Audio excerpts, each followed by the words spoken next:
미국이 관세에 이어 국방비 인상까지 압박하자 여권 내에서는 전시작전권 환수를 반대급부로 가져와야 한다는 주장이 나옵니다. 이 대통령의 공약이기도 해 일종의 협상카드로 쓰자는 건데 논란이 많습니다. 이채영 기자입니다.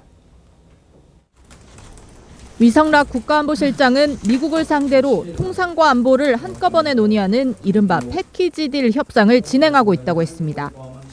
여권 내에선 미국의 요구를 전부 거부할 수 없다면 받아낼 건 받아내자며 전시작전권 환수를 일종의 협상카드로 제시하자는 주장도 나옵니다.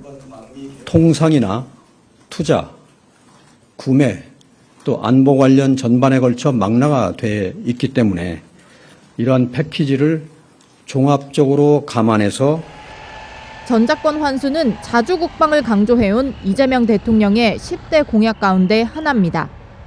하지만 전작권 환수는 우리 안보 상황과 대응 태세를 먼저 철저히 점검한 뒤에 신중히 이루어져야 할 문제란 지적이 적지 않습니다. 전작권을 가져올 경우 미군의 전폭적 지원을 100% 확신할 수 없는 데다 국방비 상승으로 이어질 수도 있다는 겁니다. 국방비의 역설적인 상승을 가져오거든요. 확장 억제라든가 통신 정보 체계 이런 거를 주한미군 수준으로 우리가 끌어올리려면 큰 돈이 들어서 대통령실 고위 관계자는 전작권 환수가 계속 추진해야 하는 현안인 것은 맞다면서도 협상 카드가 되기는 어렵다고 말했습니다. TV조선 이채연입니다. 자, 한미 간 통상협상 진전이 없습니다. 네. 정상회담 날짜 못 잡고 있는데 네. 왜 이런 겁니까? 예, 일단 트럼프 대통령의 요구가 과도한 측면이 있습니다. 발언과 요구사항이 수시로 변해서 진위를 파악하기도 힘듭니다. 하지만 우리 측의 거듭된 요청에도 정상회담 날짜조차 못 잡는 것은 분명 근본적 갈등 요인이 있다는 시그널입니다. 외교가에서는 이재명 대통령에 대한 트럼프의 시선이 곱지 않다는 얘기가 나옵니다. 네. 이 정부를 친중으로 인식하고 있다는 건데요. 이 과거 이 대통령은 중국에 쎄쎄하면 된다고 말해 논란이 일었습니다. 백악관은 이 대통령 당선 논평에서 중국 영향을 우려한다고 했습니다. 트럼프는 친북은 문제 삼지 않습니다. 네. 하지만 왜냐하면 본인도 김정은과 3번 정상회담을 했고 네. 또 친하다고 수시로 얘기했죠. 하지만 중국은 다릅니다. 중국 반대 노선이 명확하거든요. 이 친중이라는 불신이 악영향을 미치고 있는 것으로 보입니다. 네. 자, 근데 정부는 주한미군의 역할을 조정한다든지 뭐 전시작전 통제권을 우리가 다시 가져온다든지 이런 식으로 대응하자 이렇게 합니다. 이렇게 해도 괜찮습니까? 네, 이 두 가지는 미국이 요구하는 것들입니다. 이 주한미군을 중국 대응군으로 바꾸고 인도 태평양 사령관 아래로 두려고 합니다. 우리가 먼저 제안하면 미국은 얼씨군하고 받을 겁니다. 이 카드로 통상협상에서 약간의 양보를 받아낼 수는 있지만 안보 공백을 부를 수 있습니다. 전자권을 전환하면 주한미군의 역할과 규모가 상당히 줄어듭니다.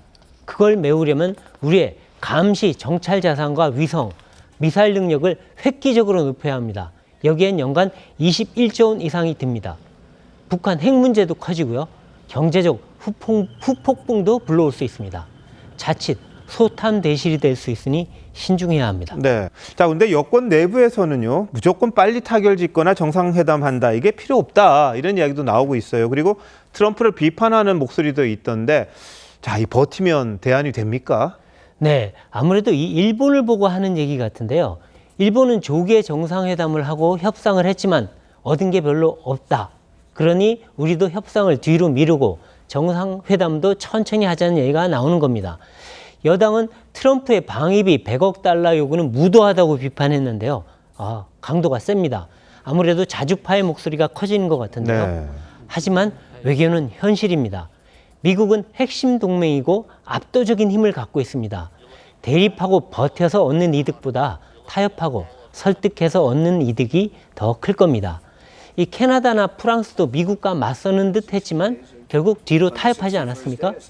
미국과 맞선 브라질은 관세 50%를 통보받았습니다. 버티기가 좋은 대안은 아닌 것 같습니다. 자, 그런데 대미 특사단을 파견한다고 합니다. 특사단으로 해결될까요? 뭐 대화의 물꼬를 좀 틀 수는 있겠지만 근본적 해결책은 아닙니다. 이 특사들이 정치적 중량감 있는 인물들이 거론이 되는데 트럼프와 인연이 없습니다. 그러니까 트럼프 만난다는 보장이 없고요. 더군다나 김종인 전 위원장이 거론이 됐는데 네. 이분이 전에 트럼프를 원색적으로 비난한 적이 있거든요. 이 트럼프가 과연 달가할까? 아하. 그렇다면 이 트럼프랑 사실은 개인적 인연을 중시한 트럼프랑은 이 아무래도 가깝고 직접 속내를 얘기할 수 있는 그런 인물을 보내는 게 좋지 않을까. 그래서 기업인들을 포함해서 딥스로트를 한번 찾아봐야 된다는 얘기가 나오는 겁니다. 친한 사람 보내야 된다 이거죠? 그렇죠. 네.